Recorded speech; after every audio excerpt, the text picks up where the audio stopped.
പരിവാരസഹിതം സർപ്പങ്ങളെ ആരാധിക്കുന്ന ചടങ്ങാണ് സർപ്പബലി. അതിൻ്റെ അകത്ത് ഒരുപാട് പൂജകൾ വരുന്നുണ്ട്, ചിലവേറിയതാണ്. സർപ്പക്കാവുകൾ ഉള്ള സ്ഥലങ്ങളിലാണ് കൂടുതൽ നടക്കുന്നത്. മുൻകാലങ്ങളിൽ സർപ്പക്കാവുകൾ നിലനിന്നിരുന്ന ഇടത്തും നടക്കുന്ന ചടങ്ങാണ് സർപ്പബലി. നാഗരാജാവിനെയും നാഗയക്ഷിയെയും വിധിപ്രകാരം ആവാഹിച്ച് കളം വരച്ച് സപരിവാരം പൂജ ചെയ്ത് മഞ്ഞൾ കലർന്ന ഉണക്കലരി ചോറുകൊണ്ട് പിണ്ടമുണ്ടാക്കി ഈ സർപ്പചൈതന്യ ദേവതകൾക്ക് ബലിസമർപ്പണം നടത്തി സവിസ്തരം നടത്തുന്ന നാഗകുല പൂജയാണ് സർപ്പബലി എന്ന് പറയുന്നത്. അത് അനേകം മണിക്കൂറുകൾ നീണ്ടു നിൽക്കും.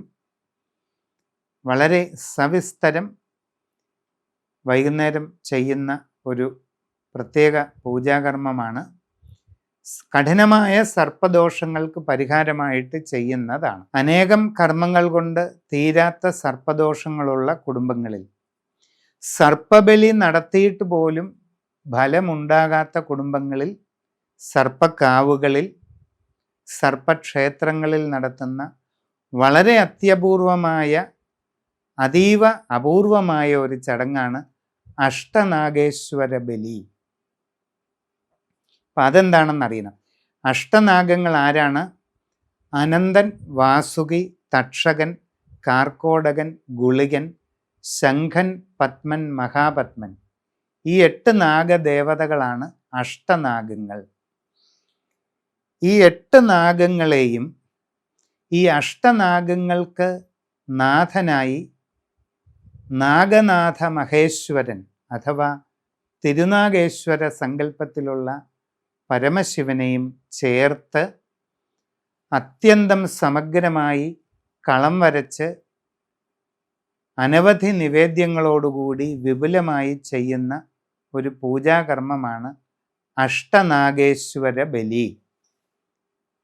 നിങ്ങളുടെ കുടുംബങ്ങളിൽ പലതവണ തീർത്തിട്ടും തീരാത്ത സർപ്പദോഷങ്ങൾ, നാഗദോഷങ്ങൾ ഉണ്ടെങ്കിൽ അത് തീരുന്നതിന് വേണ്ടി ചെയ്തു കൊടുക്കുന്ന അത്യപൂർവങ്ങളിൽ അപൂർവമായിരിക്കുന്ന ഒരു താന്ത്രിക അനുഷ്ഠാനമാണ് അഷ്ടനാഗേശ്വര ബലി. നാഗയോഗ കുണ്ടലിനി ആരാധനയിലും യോഗ ശാസ്ത്രപ്രകാരം പ്രാണായാമ പ്രത്യാഹാരാദി അനുഷ്ഠാന മാർഗങ്ങളിലും ധ്യാനവിദ്യയിലും എല്ലാം നിപുണരായിട്ടുള്ള, അതോടൊപ്പം സർപ്പപൂജയുടെ എല്ലാ ഘടകങ്ങളിലും പാരമ്പര്യ പഠന സമ്പ്രദായത്തിൽ നൈപുണ്യം നേടിയിട്ടുള്ള ആചാര്യസ്ഥാനത്തുള്ളവർ ചെയ്യുന്ന ഒരു അനുഷ്ഠാന ചടങ്ങാണ് അഷ്ടനാഗേശ്വര ബലി എന്നുള്ളത്.